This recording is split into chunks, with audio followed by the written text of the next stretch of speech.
On this week's episode, Disney makes even more big movie changes. Why PlayStation owners need to be concerned, and should Wresltmania stay a 2-day event? All this and more as we reach our next stop, the PCC Multiverse. Don't be alarmed. The quasi-shimmering light before you is a trans-dimensional gateway to other worlds, other voices, other thoughts, and other realities. Up feels like down, and down feels like the number 7 on a Wednesday morning. Don't worry. That quivering, blood-boiling sensation under your eyebrows is all a part of the charm. Welcome to the PCC Multiverse. And we're back with another episode of the PCC Multiverse. This is Gerald Glasser from Pop Culture Cosmos, Game Source, Inside Sports Fantasy Football, and the Lakers Fast Break. We truly appreciate everyone out there listening to all of our shows, and if you can, please give us a 5-star review on Apple Podcasts. Plus, if you can like, share, subscribe, follow, or do anything that you can to support us right here at Pop Culture Cosmos, and our other great options as well. For instance, if you're into tabletop RPG gaming, go ahead and check us out almost every day of the week because we're on Twitch on Pop Culture Cosmos, YouTube on Pop Culture Cosmos, and Facebook on Pop Culture Cosmos. We're on every single day of the week covering the latest in tabletop RPG gaming almost each and every day. So please check us out there. And for the folks that love their basketball in the NBA, Laker Tom and I just did a tremendous 2-hour NBA deadline coverage. We had hundreds of fans watching us from all over. We had responses from Jordan, the Philippines, Singapore, Canada, all over talking about the latest and greatest stuff that was going on. We talk about, we analyze the trades. We go over everything that we can in detail on our NBA trade deadline special. And we truly appreciate everyone out there that listens to that on the Lakers Fast Break channel as well. But it wouldn't be a PCC Multiverse without my good friend. He's our own superstar on Twitter and Instagram at CastlePCC with a K. It is a good man indeed. You got to follow what he's doing as far as the drone action out there. And thank you so much for the heart knowing and find. He's got the workshop built. But sooner or later, he's going to go live on Twitch with all of his stuff going ahead and talking about drones and dealing with all that cool stuff out there. He's the man I was trying to mess with before he went on air, but he wasn't paying attention to me at all. It is Marcus De La Garza. And Marcus, I was making like blah, blah, blah, blah, funny noises, funny faces, blah, blah, blah, while we were going on there. But unfortunately, well, maybe fortunately for you, you didn't see a thing. When we get into the countdown for the live show, Gerald, I kind of get in a zone over here, and I shut down a little bit, to be honest. So I didn't catch you distracting me, but, we've got a really good show here, man. We've got a lot of things to talk about, and we've got some fun things to talk about, man. It's going to be a great day. It is going to be a great thing indeed. In fact, we will talk about your favorite subject in the world, movie delays, coming up. But there are some definitive, I think they're definitive. I'm pretty sure they're definitive dates and also things that are happening with some of the Disney and Marvel movies that are coming up. Plus also as well, we're going to be talking about some issues or potential concerns for PlayStation 4 owners and PlayStation 5 owners, because not only is Marcus going to be talking about some things going on with your PlayStation 4, but TJ Johnson will be here in a few minutes as well, coming up talking about some issues with the PlayStation 5 that he has concerns over. Plus also as well, we've got Andrew Smith, formerly of GameSpot and IGN. He's coming up on the back half of the show talking about a Kickstarter project, which he'd love to see. And I tell you what, I would love to see come to fruition. I hope you get a chance to back this project. It is from Gamers Magazine. That's from Gamers Magazine, now available on Kickstarter. There's just a few days left, so please, as of this recording, just a few days left. So please, you've got to go ahead and support this great and awesome video game magazine. I talked to him at length on the back half of the show coming up. Plus also as well, Marcus and I are going to be talking about Wresltmania on the back half of the show. Should it stay, because it currently is a 2-day event, but right now the next 2 Wrestlemanias are scheduled for only 1 day. Should it stay a 2-day event? We're going to talk about that in part 1 of our Wrestlemania preview coming up as well. But first, my friend, I know you've been checking out some Oscar favorites. I know a lot of people are talking about Mank. A lot of people are talking about Nomadland. A lot of people talking about The Five Bloods. Minari sneaking in there as well. I want to hear your thoughts. You said you've checked out not one, not two, not three, but 4 of the potential Best Picture candidates. Let's hear your thoughts on who you think might be the best out of the bunch you've seen so far. Yeah, Gerald, I do want to preface this with the fact that I have not seen The Father, Judas and the Black Messiah, Minari, nor The Sound of Metal yet. However, I have seen Mank, Nomadland, Promising Young Woman, and Trial of Chicago 7. And I do have to tell you, Promising Young Woman might be one of my favorite movies I've seen in the last few years. The controversial decisions that was made just recently is that Promising Young Woman will not be coming to U.S. theaters, or will not be introduced into U.S. theaters as far as in a wide audience. It was just kind of controversial in the fact that we're now opening up again theaters and that it's going straight to VOD. So kind of disappointed to hear that because, like you said, Promising Young Woman is getting a lot of good buzz. The writer, director, they're all getting as far as the acclaim that they deserve and getting a lot of projects from it. They're getting a lot of that notice in Hollywood, which is the key. You've got a good project, so everybody wants to go ahead and put you in their next project. Yeah, exactly. So tell me your thoughts on all these great films that you've checked out so far. Yeah, I mean, we just literally watched Promising Young Woman last night, rented it on Amazon, for $6.99, $5.99, whatever it was. Outstanding movie. But, the next one up on the list was Mank, man. I think Mank is an outstanding film, shot on red cameras in black and white. It was beautifully done. For me, it was a really enjoyable experience. It was a visually stunning movie to me, even though it was only black and white. But they did some wonderful things with the sets and the costuming. Other than that, dude, Nomadland, wow. Really, really heart-wrenching tale at the same time, puts a very real spin on some of the things that have touched communities across the nation and lets you know that there's people out there that are really roughing it, and sometimes roughing it is living in a van and going from community to community looking for your next job. So obviously The Trial of Chicago 7, great film.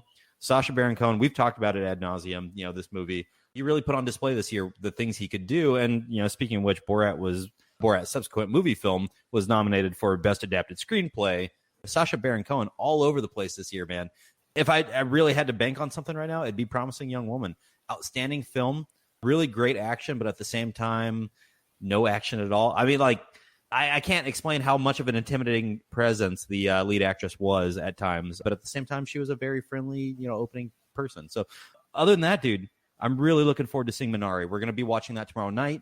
So, I mean, I can give some tweets, let the people know what I think. But, it's for me right now, Promising Young Woman's got the lead. Minari, I've watched the trailer. I've seen who's involved with it. Stephen Yeun, Glenn from The Walking Dead. It's going to be a really interesting film. We watched the trailer a couple times last night, actually, because watched it before Promising Young Woman, watched it after, and we kind of rolled the dice. It was, are we going to stay up late and watch Minari as well? So we ended up not doing that. But, hey, I'm really looking forward to this, Gerald. I don't know about you. Have you seen any of these movies yet? I'm still going to go ahead and check out quite a few of these as we get closer to the Oscar date. I do a cram session as we get closer. So okay. You try to do it all in a weekend or something? Yeah, I try to do it all in a weekend so I can take a really good look at it. I was disappointed that Borat didn't get the nom as far as one of the noms because I thought it was just such a sensational movie. It was one of my top 3 films of last year. But you know what? I'm still looking at this as a great time to go ahead and be a movie fan because there's still some good movies. Even in a year where it was considered a down year by the industry standards, it was still a lot of great and emotional movies out there. So I'm looking forward to checking all those great movies out. Minari is the one I'm probably looking forward to the most because of what it does and the historical nature of this as far as for the Asian American community and the Asian community in general is what it's doing. So I'm really looking forward to that.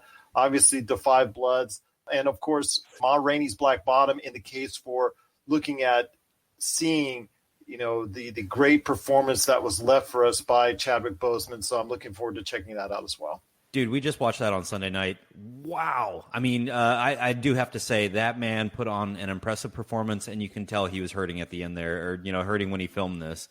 Severely underweight, I think for him that time, and very emotional. Is one of those things that, going in, you can tell it was a stage play before it hit the big screen, and you just have to accept that. There's a little bit of a roundabout way to that movie. but you have to remember that these were actors giving speeches or giving monologues on a stage prior to this coming up on the big screen. So. Yep. So we'll be looking at it more in depth as it gets closer to the Oscars date as far as who will be the favorites going in. So I will definitely take a look at all these films, or as much as I can, in regards to that. And we'll go ahead and give you our Oscar favorites in all the major categories coming up on an Oscar preview show in the coming weeks. But right now, speaking of movies, there's more to talk about when it concerns what's going on with Disney and Marvel and all that. Disney made yet again some more changes earlier this week. I know you love those delays, my friend. Yep. No, you love those delays more than anything. But I want to go ahead and quickly run down what happened as far as Disney and Marvel. But I think for this big film, Black Widow, is finally a definitive answer on that is going to be released. I think it's been pushed back from May 7th. It did get pushed back to July. So I think with that, why do I think it's so certain? Because they now announced that not only is it going to debut in July 9th instead of May 7th, but it will be day and date on Disney Plus with the extra added $30. There is still speculation on how well that's going to do because of the fact that Raya and the Last Dragon, I think from all the analysts that are out there, are perceiving that it has not done well both on the box office and also has not done well on the Premier Access for Disney Plus. So this is a gamble for Disney on how well it will do, but we will see. It's going to debut July 9th, and I am going to buy it, and I am going to watch it first day. That's for sure. Cruella is now going to premiere on Disney Plus at the same time that they open at theaters, so I think that is still up in question. Dude, I'm happy about the day and date stuff, man. Yeah, you can't argue about it. Yeah, and you can't argue with that, but May 28th, that one has not been targeted. Oh, actually, that one has also been targeted, Cruella, as a Premier Access title. That one I'm kind of up in the air on how well it will do on Premier Access, but that will be day and date on Disney Plus with a $30 fee as well. Because Black Widow is coming out in July, Shang-Chi and the Legend of Ten Rings was bumped back to September. So now, again, that's still going to be something we're looking forward to in September, on September 3rd. Luca will not play in theaters. It's heading straight to Disney Plus with no extra costs on June 18th. I think with some of the Pixar – well, I mean, it's good for us as fans, but I think it shows a lack of confidence by Disney on how well some of these unknown IPs that Pixar puts out there. If it had been, let's say, a Toy Story or an Incredibles, that's going to be doing day and date with Premier Access where people pay $30. With something like Luca, tell me your thoughts on this being a smarter move because they're unsure on how this will play out to audiences.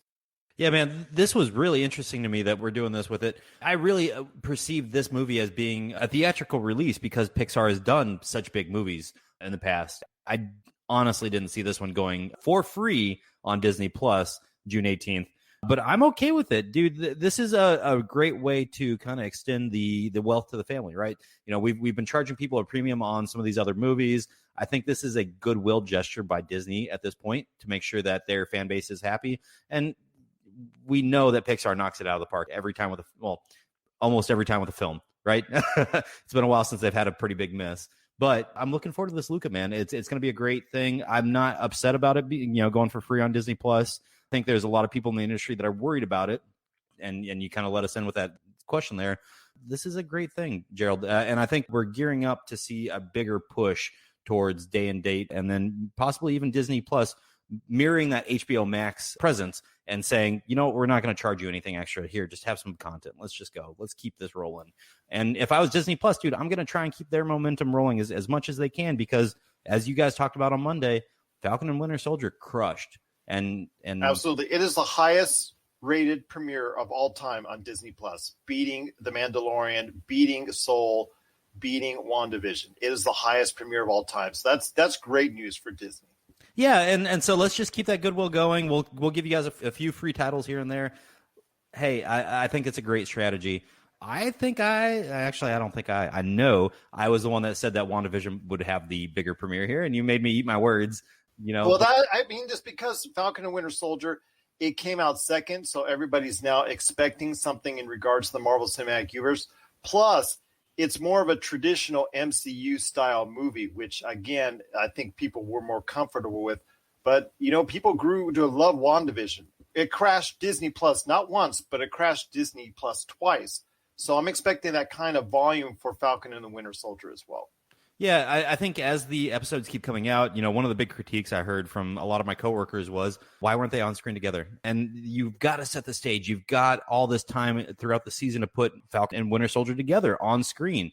It's going to take some time, but we're fine. We've got time to develop the storyline, and I think Marvel is doing an outstanding job. Marvel/Disney is doing an outstanding job with this one. The critiques I've heard so far on Falcon and Winter Soldier, I'm not worried about it. It's going to keep plowing through and being a great IP for them. You and I and Josh have enjoyed what we've seen so far from Falcon and Winter Soldier, so I'm continuing to like what I see. So I'm hoping that this episode number 2, as you hear this on podcast outlets and radio stations everywhere, has already dropped.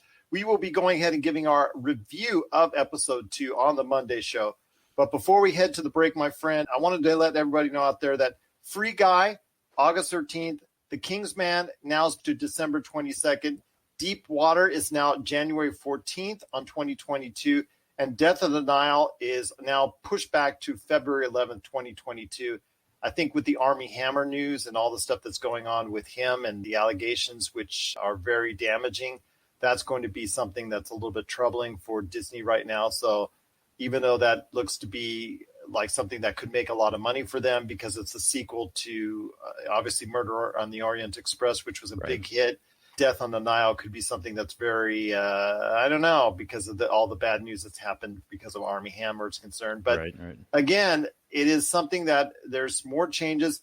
We will see if any of those movies I just mentioned will come day and date to Disney Plus. We'll see if that happens or if they'll drop on Disney Plus. So there'll be more changes. I have a feeling there's going to be more changes in store for some of these films. But what are your thoughts out there on getting what I think is a definitive answer on when Black Widow is going to drop and how it's going to drop? Because it's going to drop right now, according to what they're saying, July 9th, day and date to Disney Plus and also theaters.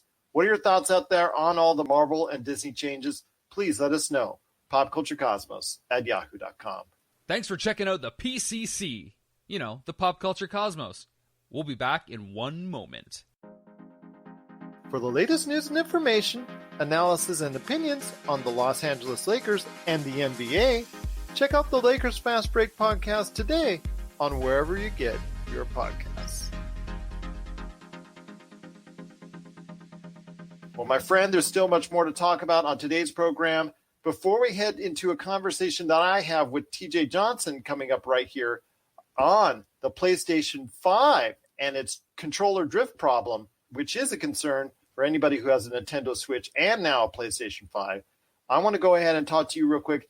You brought up something that was mentioned on IGN in regards to PlayStation 4 owners, and there's only over 100 million out there. So the PS4 I'm looking at now, my own, the Uncharted one that I love so much, you're telling me there might be a potential problem with that one as well? Yeah, the joke that I've heard so far is they're ticking time bombs. They're not going to explode. They're not going to do anything like that. It's the CMOS battery that actually runs on the motherboard itself is a little 2032 battery. It's one of the little nickel-sized, quarter-sized batteries that runs. You go and get them at the store for a few bucks. Yeah, 99 cents for a whole pack of 4 or 5 of them. That battery actually has a lifespan, and there's units that have had this issue already where those batteries were maybe defective.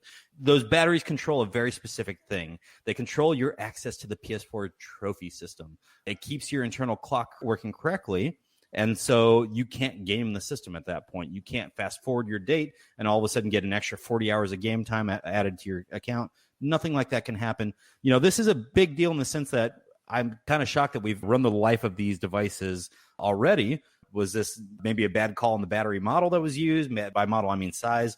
This is really unexpected, but it's a quick fix. The problem is you're going to have to break your warranty to do it. You got to remove those stickers off the back of your PS4 as you unscrew those special T4 screws. From there, man, it's going to be just a quick fix. But this isn't something that's going to be a big intimidating thing for a lot of consumers, and it almost feels like it's a intentional end of life scheme that was possibly used by Sony. I'm not saying that they did, and I don't even have support for that. Oh, you're insinuating it, man. You're hinting at it. I have no support for that. I'm just throwing it out there. It kind of feels like it was almost a strategic, we'll get this thing just far enough, and then we'll get them into PS5s, whether they like it or not. I mean, Yeah, I mean, how many kids are gonna, have their PS4 die, and then mom and dad don't know how to fix it? They don't Google it. They don't understand how to, open up the case and replace a 2032. I'm sure there's a percentage that'll end up being just. And the thing is, the second market on that for people not throwing away or trying to give it, to some people who fair or just, hey, can you have this parts at the local, like GameStop? I mean, the kind of second market for them. They'll have probably a stack of CR2032 batteries waiting to just go ahead and say, oh, you have a problem? Okay, we'll pay you $20 for this PlayStation 4.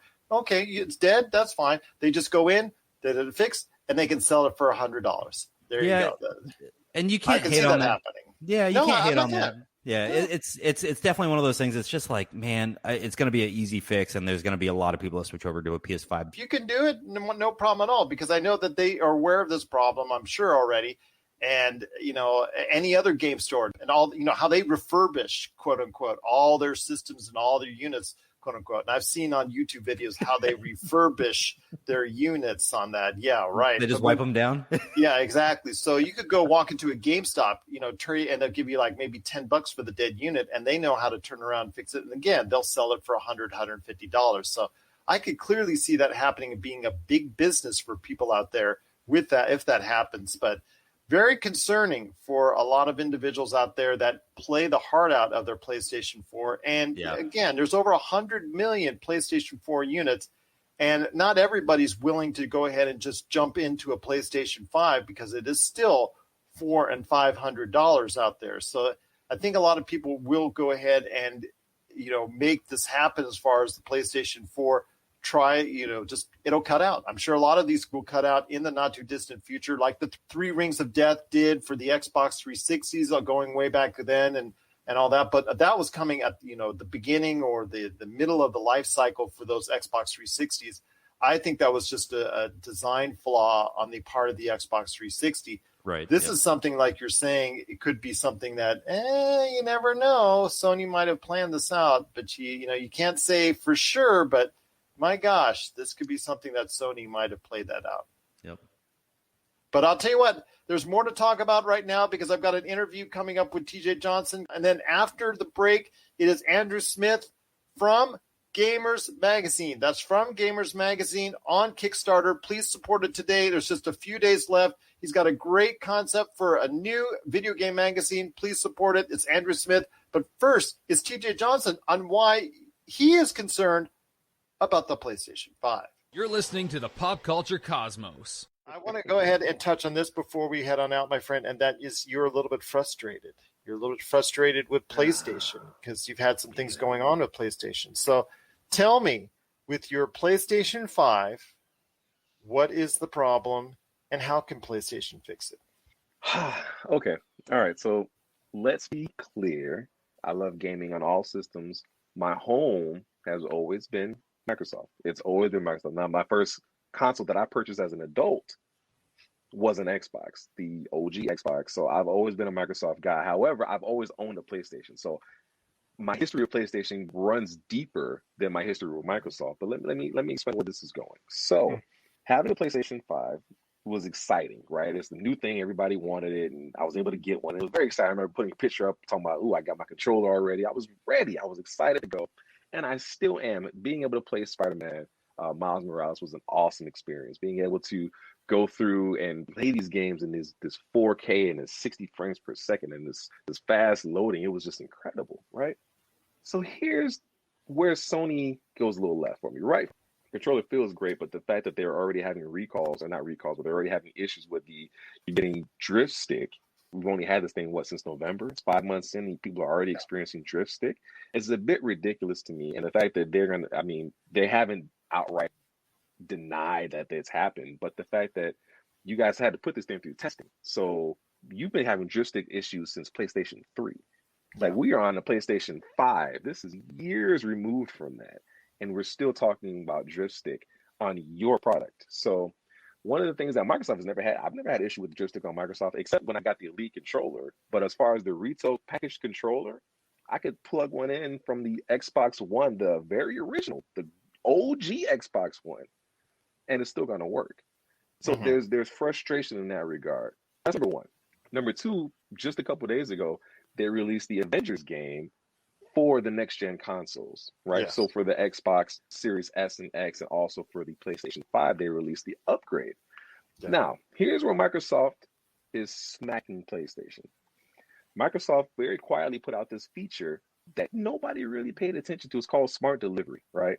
And in this Smart Delivery feature, the game that you download, because you have the Microsoft Xbox One, you have the Microsoft Xbox Series S, you have the Microsoft Xbox Series X. So depending on your level of commitment to Microsoft, they're saying, well, we will only download what you need. We're only going to download specifically to your console's need, and that's it, right? It's going to be a real quick upgrade system.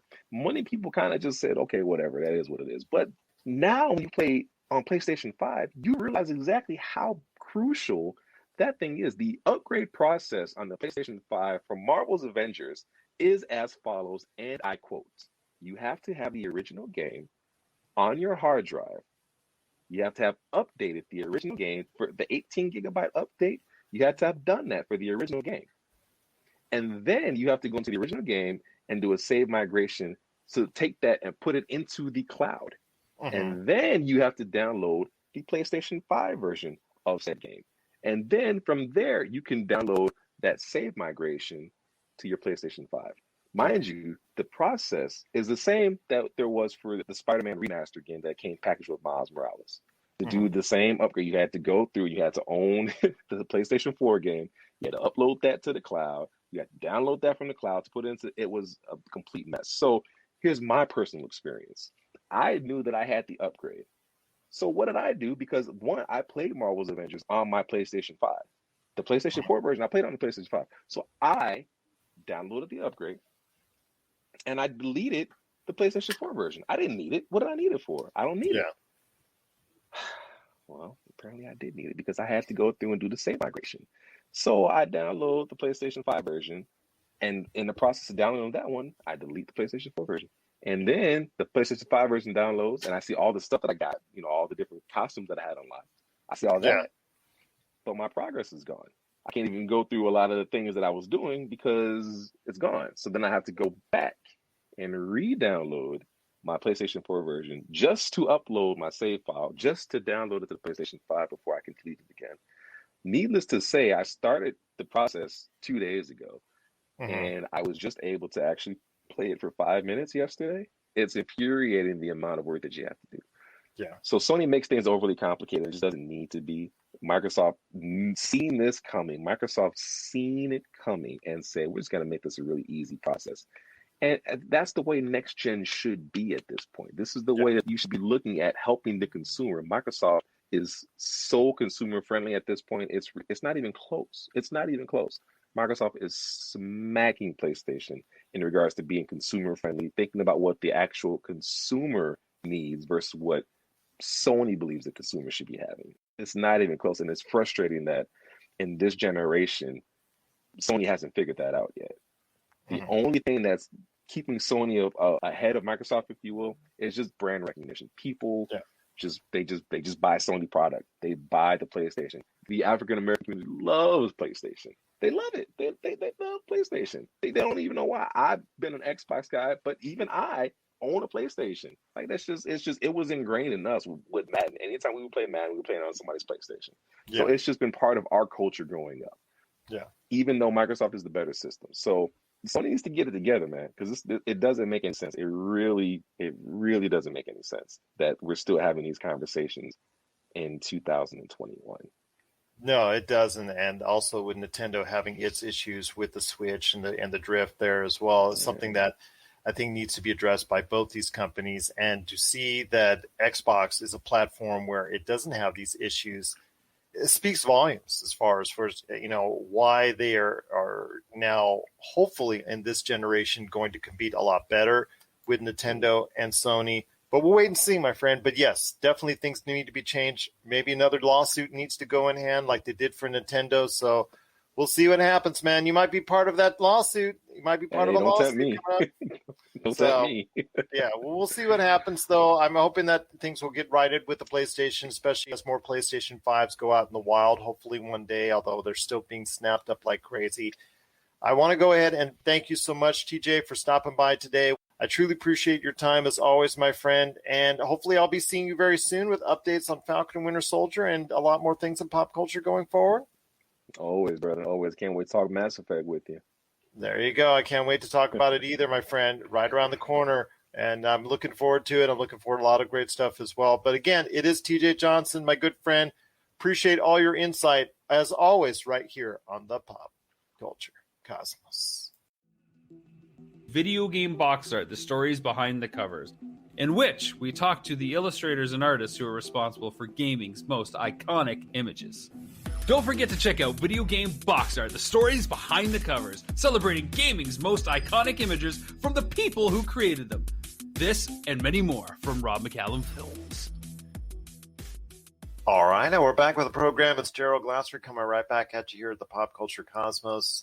And I'll tell you what, if you are a great supporter of Kickstarter projects that you need to take a look at, there is one out there that you definitely need to go ahead and take a gander at. And I know I did say gander, so I'm probably dating myself out there, but it is a great project that you need to go ahead and check out, especially if you're into video games, a longtime fan, you just got into video games or what have you. Please go ahead and support From Gamers Magazine.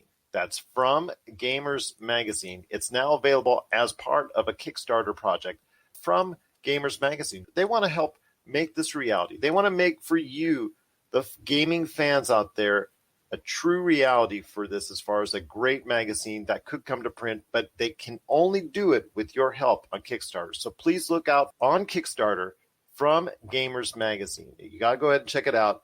And the man behind it is a man who has a great deal of experience in the realm of video games, GameSpot, IGN, he's got a cornucopia. He's got a resume that goes almost like the credits of a video game itself. Tell you what, he has got the experience and know-how to make this happen and to make this something that gamers do want to really get into. It is Andrew Smith. And Andrew, thank you so much for being part of the program today. Absolutely. I appreciate you having me. Well, I'll tell you what, it's an ambitious goal for anyone to go ahead and put something on Kickstarter. I've spoken to several individuals who've done it in the past. This is no small undertaking. People who's out there who are looking to back a solid project need to go ahead and look into this. But the first question I have for you is, my co-host on my Monday show, Josh Peterson, had a long interview with someone also looking to do a gamer-centric type magazine called Lock On. And in doing so, they really got into depth with it. But as I was editing and producing and putting it out, I thought to myself, and I got a hold of you, and we were speaking right around that same time, is, okay, this is truly ambitious. And in the world and state we are in 2021 with the whole internet, as far as being able to access anything that you can, and you yourself has an awesome site that people have to check out, guideful.com. You already have an awesome site on the internet. So what prompted you to go ahead and bring upon this challenge of bringing a video game magazine to life? Well, first off, let me just say I'm a big fan of the guys behind Lock On. That is an awesome project they have going. I'm good friends with John, and we've been talking a lot about the projects together. So I would encourage everyone to go check that out, too, if they have a minute. But to get back to your question, I think there's just been a big gap in the industry for a long time with everything moving onto the web and being SEO focused. And it's really becoming more about clicks and less about people being able to tell their stories. And if a story doesn't necessarily get as many clicks as a very SEO focused guide or something else would. And so at Guidefall, a lot of what we do is, well, it's right in the name. It's video game guides. If we're very SEO focused and we're very straight to the point because we want people to be able to find their answers, then go right back into their game and be able to play without having to miss time with their game. So I wanted to kind of have an outlet for our writers and for my friends in the industry and just for really anyone who wanted to share their story with games, their experience with games, to be able to have that without having to worry about all the SEO, without having to worry about meeting certain criteria for an article to be on the web, as opposed to a print magazine where you could just, you can write whatever you want as long as you have a base that is interested in your topics and interested in your publication, then you can just give it a go. So that's kind of where it got started, is just wanting to let people tell their story, tell their experience with games, and kind of bring back something that I feel like is missing in the industry ever since all those old great magazines have gone away. Absolutely. As someone who has written quite a few articles, both myself and Josh are journalism graduates, and there's a lot that has to go into detail in creating a great article, great story.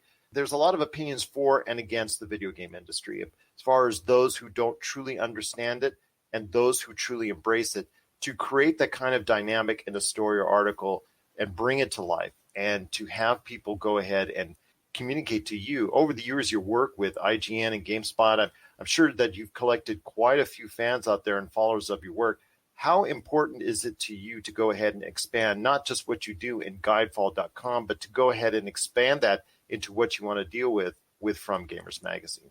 Like I kind of said, it's just really all about being able to share my experience with games and allow other people to be able to share their experience with games, because the medium as a whole is just a great place to be, and it's a great experience that everyone you can play the same game and everyone can experience something different. Yeah. And I just think it's really cool to have a place for people to be able to share that.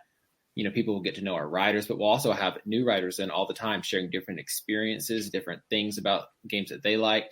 And so, it may open up an outlet to someone else who's never thought about a game in a certain way, or maybe want to try a new game they've heard of, but they never thought about it from that angle or something like that. So just being able to share that with, my followers on Twitter. And I really don't have that big of an audience, but just the people I've met over the years, I think it's really cool to be able to share passion that I have with them and let them be a part of it and kind of supporting the magazine, writing for the magazine, and all that good stuff. Now, as someone who is going to be the main individual behind this, you will be seeing a lot of stories come across your way as far as people sending in this, as far as that you're more familiar with, or individuals that just are looking to go ahead and get an opportunity to be part of this with From Gamers Magazine. Are you looking for articles more of just their experiences with these games? Or are you looking more as far as past experiences, present experiences, or a mix of both? Well, to be honest, just a little bit of all the above. We want to have a nice spread of content in the magazine, so it's not all super focused on one area. But it's kind of in the name, From Gamers. We want the whole idea of the magazine to be that it's written by gamers, just like you, just like me, just like the people with the blue check marks on Twitter, or the person playing at home with their kids. We just want it to be an all-encompassing, all-inclusive publication that anyone can feel free to submit an article to. You don't have to have experience to submit an article. Our editorial team will help you with all that.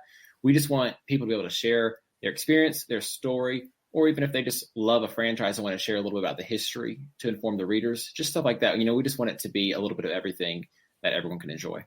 Absolutely. And as someone like yourself and myself, as you can see behind my wall, has a lot of, impressions and experiences with video games from years gone by up till now. I mean, there's so much that you can deal with the video game industry that I talk about each and every week on our shows. But the fascination that we have as we go into a new console generation, I mean, the PlayStation 5 and Xbox Series S and X, I think they have the potential to unlock even a greater bit of storytelling with the kind of depth, the kind of power that they can unleash. Your thoughts on this current console generation and the kind of things it can do for gamers that can not only provide stories for your magazine, but basically just provide a lot of entertainment for years to come. I was really excited when I saw the reveal for the new Xbox Series X and S and the PlayStation 5. Everything from just the design of both of the consoles to the content lineups, especially on the PlayStation side, just got me really excited. And hearing about the power behind the consoles to take games to a new level. I don't think we've really seen it yet, especially from Xbox, but I think over the years, we will start to see games and stories being told in a totally different way with totally new mechanics that we've never thought possible, we've never seen. So I'm really excited to buckle up and watch the ride, but I'm especially excited to see, I'm a longtime Xbox fan, so I'm especially excited to see what Xbox has in store for the coming years. The lack of a big release when their console release was kind of a bust a little bit, but I'm hoping that they'll have some stuff in the lines and in the works, and even indie titles, giving a shout out to some of the smaller teams doing awesome things is really exciting to me. Well, I think with both manufacturers, Sony and Xbox, the reason why they both sold so well coming out of the gate is the fact that you're buying it on hope. You're buying it on the estimation that you're going to be getting a lot of great stuff in the future once these publishers, including Sony and Microsoft, catch up to it with all their games that they've got coming down the line. And I wanted to ask you this, when it comes to that expectations that you have, I mean, Xbox has clearly cornered itself and trying to go ahead and get you involved and hooked, not necessarily on the Xbox Series, but on the Xbox Games Pass, which has now become their most important thing as far as the future going forward. I want to hear your thoughts on how that is evolved from, what you're used to in the past to now. Like you said, we're talking about dealing with this going forward, the Xbox Series X. You're an Xbox fan. I'm trying to stay on the fence. Depends with me on the game. I try to stay on the fence. I know that my Monday host is an Xbox fan. I know my Friday host is a Sony fan, but when it comes down to it, what are you wanting to see as far as Xbox do and create as far as for a magical experience? Because Xbox Games Pass seems to be their primary focus at this point in time. Absolutely. Well, I would agree 100% that Game Pass has really been the biggest win that, Microsoft and Xbox has had in the past years. There's kind of a bust there with the launch of the Xbox One, and things were kind of getting a little rocky there for a little bit. But then when Game Pass came out, that was kind of a game changer. And it started a little bit slow, but then over the years and months, as new games got added and accessibility options were made available to everyone, the fact that you can play, I don't even know how many games are on there, hundreds of games for $10 a month, it's just an amazing thing. And now that there's even more titles on there, it's almost like every day I look on Twitter and I see something new is being added to Game Pass. And the fact that people are getting to play all these new games, any Xbox exclusive is going to be on there day one. People are getting to play these old games they missed out on, all for an affordable price, I think is just really special. And especially with places like GameStop and other type of rental stores going away. I don't know if you're familiar with the Redbox machines, but we have those here in Alabama. They don't sell games anymore. That used to be a great place to rent games. There's no movie gallery or Blockbuster anymore that you can go rent games from. So the fact that you can have access to all those games for $10 or $15, whatever it is right now a month, is just a really awesome thing and a really user-friendly thing. And I think it's going to be the biggest thing for Microsoft and Xbox going forward into the next generation and into the future, wherever that takes them. Just the fact that you can sign on, download a game, and get right to it, I think is just really awesome. And you're going to have a lot of these stories as part of From Gamers Magazine. And please, if you can, support From Gamers Magazine today. They're almost at their goal, but it's going to take you, the fan out there, to get them over that goal. Please go ahead and support a great cause today. From Gamers Magazine. It's available right now on Kickstarter. You got to go ahead and be part of it, because you are going to see some of these stories talking about not only from the generations past, but the generations now that are being created and what's coming up in the future. One of the things I want to ask you is about the magazine video game life itself. It's not what it once was. You go to a bookstore like Barnes & Noble and whatnot, and you walk in there, and the magazine rack, which was once filled with an entire section of video game magazines, it's not there. For me, the heyday, and I'm sure I've gotten some flack over the years for saying this, I think the heyday of video game magazines was in the mid-2000s, which you had so many different magazines that were out there, not only independent, but some that were based primarily for Sony, Nintendo, and Xbox. I want to hear your thoughts about that and what you want to do with From Gamers Magazine about bringing that excitement about a video game magazine to life. Well, I think gaming magazines, there was a really big time in the industry when gaming magazines were a core part of it, where it's where you got your news, it's where you got your reviews, it's where you got your information on what happened at E3. It was a staple in the industry for a very long time. And then as websites started to pop up and news online became more accessible, that kind of hurt the magazine industry to a degree where it almost put it out of print. And I think now that the web is getting so big and people are getting their information online is so much, and there's a big focus on SEO and to a degree clickbait, people are almost missing the feel of just being able to sit down with a magazine while you're on the couch watching TV with your family, flipping through and reading the stories of just genuine stories that aren't filled with any kind of advertisements or SEO focus or anything like that. It's just genuine stories about video games. And of course, no one's going to come to a magazine in 2021 wanting gaming news. They're going to go to their favorite website for that. But I still think there's a core aspect of the gaming magazines that's missing from the gaming industry of storytelling and of fun, creative art design, just stuff that the internet can't do for you that I think people miss. And I think that's easily shown by the nearly 100 backers we have on our Kickstarter campaign. And there's tons of other great small publications out there that have a really good following. And there's Switch Player Magazine that focuses on Switch. There's the guys from Lock On.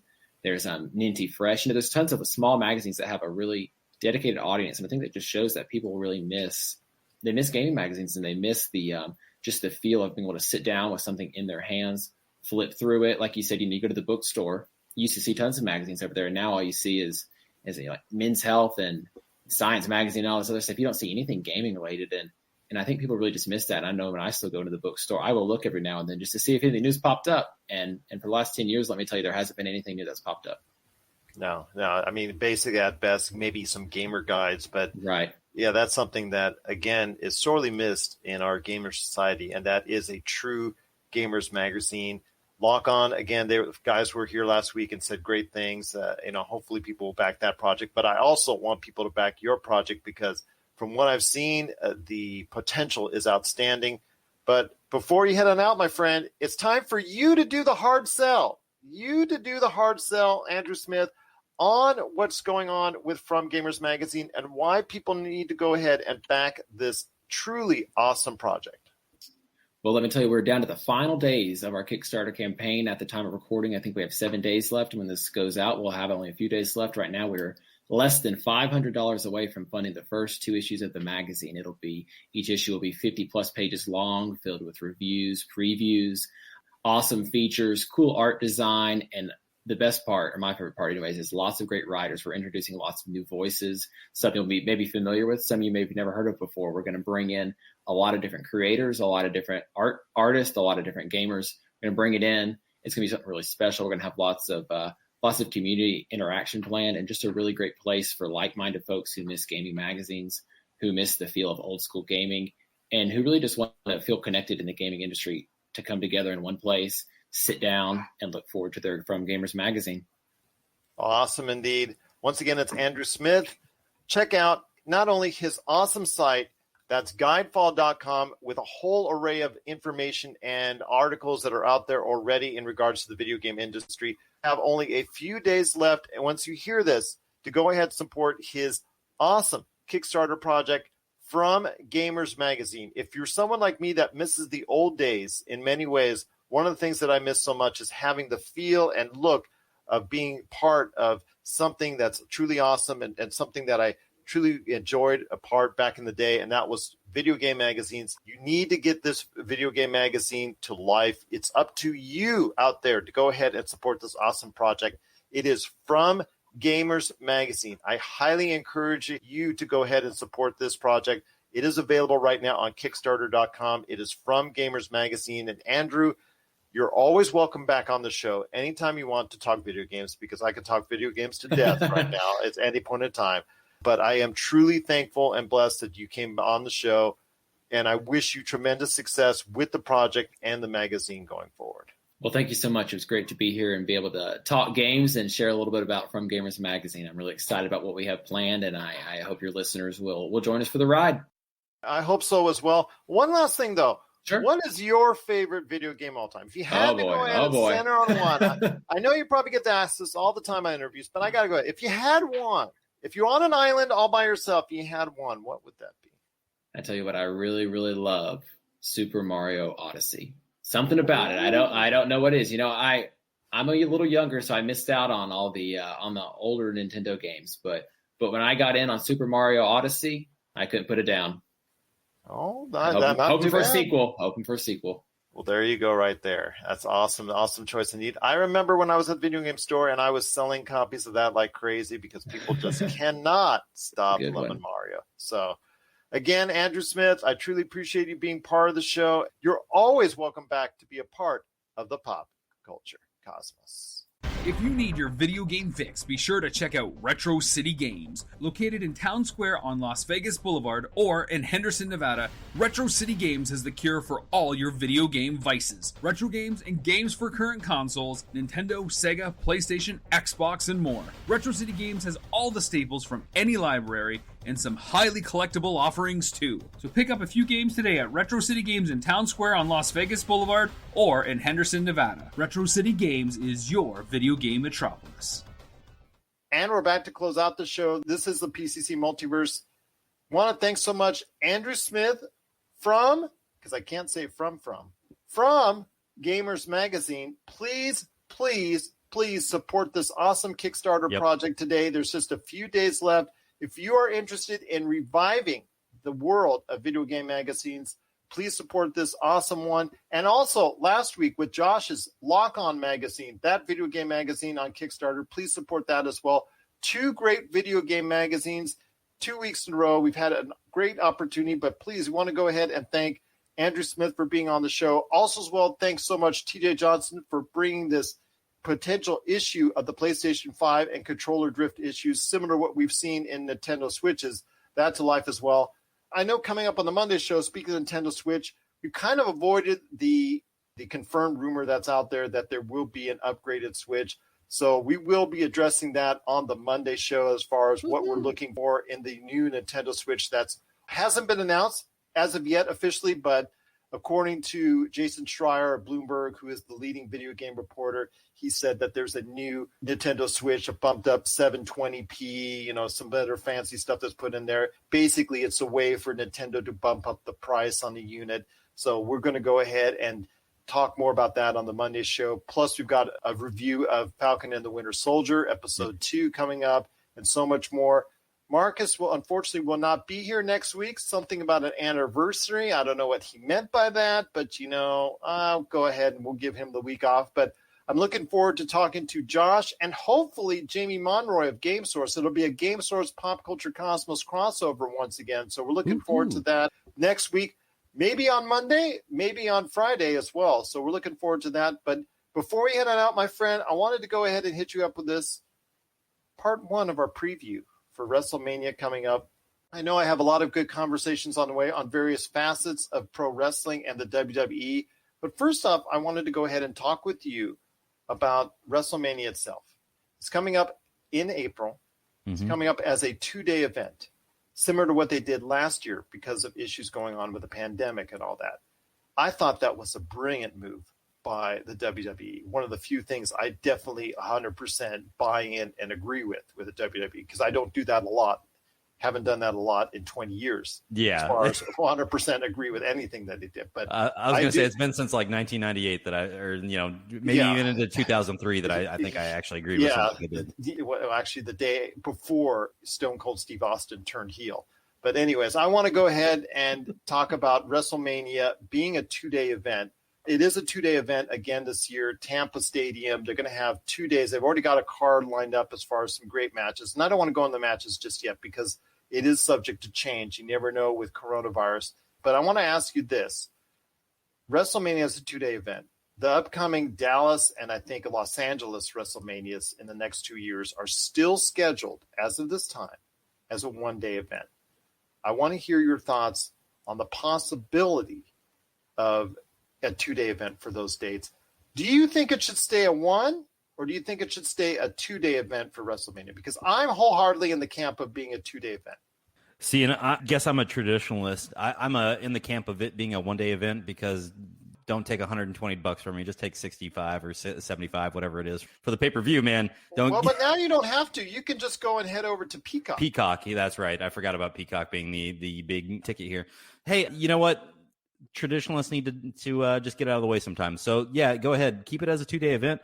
My only problem is when you draw out an event like Wrestlemania like this, what happens to the numbers? And that's something I actually don't have any data from last year to see how the numbers did. Well, I can give you an idea as far as the attendance is concerned, is that they'll most likely sell out the limited attendance. I think it's like 25 to 35,000 that they're going to have there each night. Right. And it looks like they're going to sell out of both. I think if you put it at 50 or 60,000, you would sell out both nights. I think for a lot of people, it's an easier thing. I can tell you, back in the day when it was a 2.5-hour event or a clean 3-hour event, 3.5 maybe hours, but let's say a basic 3-hour event. When it was a 3-hour event each and every year, easy watch, no problem. Yeah. Not a problem. I love that. When it became a 5, a 6, and 7-hour event, it's so draining. It's just so tiresome. A lot of people were burnt out and you can't enjoy it. By the time you would finally get to the main event, you just, I want it to be over. That's what you're thinking in your mind. You just want it to end. The last 2 matches, 3 matches on the card. Yeah, always. With a 2-night event, you keep the crowd interested. You have the whole week and you have the whole weekend to yourself as far as WWE. Yes, you have a lot of other independent stuff that's going on. AEW is going to be running shows, et cetera, but people are there mainly for you and your products for at least 5 days. You have to capture that audience. You can span it out any way you want. And to have Wrestlemania go over 2 days in a 3-hour fashion each day, make it 3 hours each day, 3.5 hours each day. To me, that's much better for your audience. You capture that energy and you keep that energy all weekend long. Yeah, I see your point there, Gerald. Having the 2-day event with 2-3 hour events where, you can really keep that captive audience and they don't start wandering, they don't start drifting, they don't start playing on their phones, they don't start doing everything that we do when we're bored and watching TV and just trying to fill time, right? That doesn't start happening at hour 3 and, hour 3.5 or, hour 4, whatever it is. You can actually also even have something exciting happen on Saturday that can carry over on Sunday. Let's say you have a championship match or something as far as a number one contendership match on Saturday. Yeah. Instead of running it that same night and having someone fatigued going against somebody else and trying to go ahead and have that, because sometimes it works and sometimes it doesn't from a storyline standpoint. Have it that next night. You can, there's just so many more and better scenarios that you can create with a 2-day event. Yeah, I understand that argument there, dude. It's just my only problem is there used to be some magic to that 1-day event before we started doing 6, 7, 8 hour streams. There's something magical about it to me, but yeah, I'm with you, man. More content for the fans. That's always going to be best at the end, especially a 2-day event like this where you can split it 3 and 3. I get it. Well, those magical days are gone, my friend. I mean, you're now dealing with a situation, like I said, 7 hours. You're also talking about Peacock. I mean, it's not going on you can still buy a pay-per-view, but really when you can buy it for $5 a month on Peacock, why would you really want to go and do that? So, I mean, it's just not the same in 2021 as it was in 1999. It's really not. I get that. And I'm on board with this now. I know that we have to, I'm one of the biggest proponents always for modernizing our delivery chain here for entertainment content.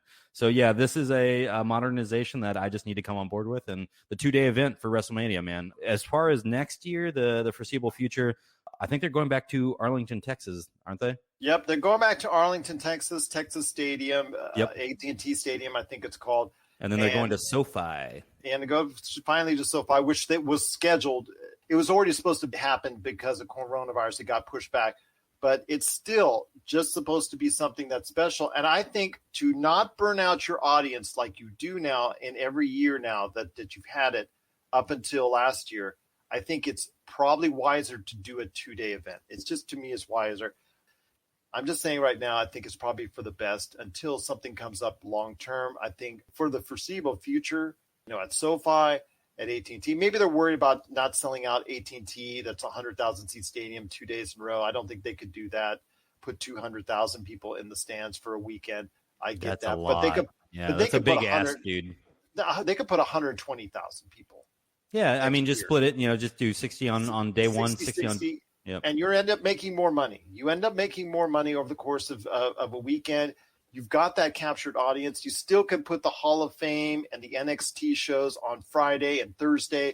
You could lead that in with the Monday and Wednesday shows that you have already, plus the Friday SmackDown. I mean, there's just so much you could do with this. It makes so much more sense to put it 2 days, especially if you're going to, after this gets out, and go into Dallas and LA in the coming years and still drag this out over 7 hours, because people are just going to be upset all over again. That's a really interesting perspective there, dude. And I think I'm on board with that entirely. But yeah, I mean, the jump back to the 1-day special next year, very concerning, I guess, in light of, the image you just painted for me. But I mean, if we do trim this up, I mean, even a 5-hour performance, I'd be on board for. I think I'd be able to sit and watch. I don't know, but let me ask you this: could you sit through the Justice League? I did. Okay. How many people are sitting through the Justice League all 4 hours in a sitting? Remember we talked to Josh and he couldn't do it. Yeah, he broke it up. Yeah. Yeah, I mean, a lot of the people I work with broke it up, and they watched the first 3 parts and they watched the rest of it. I'm just not convinced, but I think it should go to a 2-night event with all the wrestlers you have on the roster and all the storylines that you could create from a 2-night scenario. If it's your most special night of the year, I would say go to a 2-night from here on out. But what are your thoughts out there on Wrestlemania going to a 2-night format like it has this year and last year, and possibly you wanting to keep it at a 2-night event instead of going back to a 1-night event that it looks like it's heading to for the next couple of years? We want to hear your thoughts. popculturecosmos@yahoo.com. Well, my friend, it's been a great episode. I cannot thank you enough for being here. Appreciate it. I know you're going to be off next week. Again, something about an anniversary, Mr. Marcus there. But any last thoughts on the way out? Yeah, selfishly, I'm going to say, early happy 5 years to my wife. But in light of the push timelines that we talked about this time, Again, I'm going to preface this with it probably isn't the last time, but I hope this is the last time we have to discuss push timelines. It won't be, my friend. Unfortunately, it won't be. So for Marcus de la Garza, this is Gerald Glassford. This is another beautiful day in paradise right here in the PCC Multiverse. We thank you for listening. And here's hoping you have yourself a great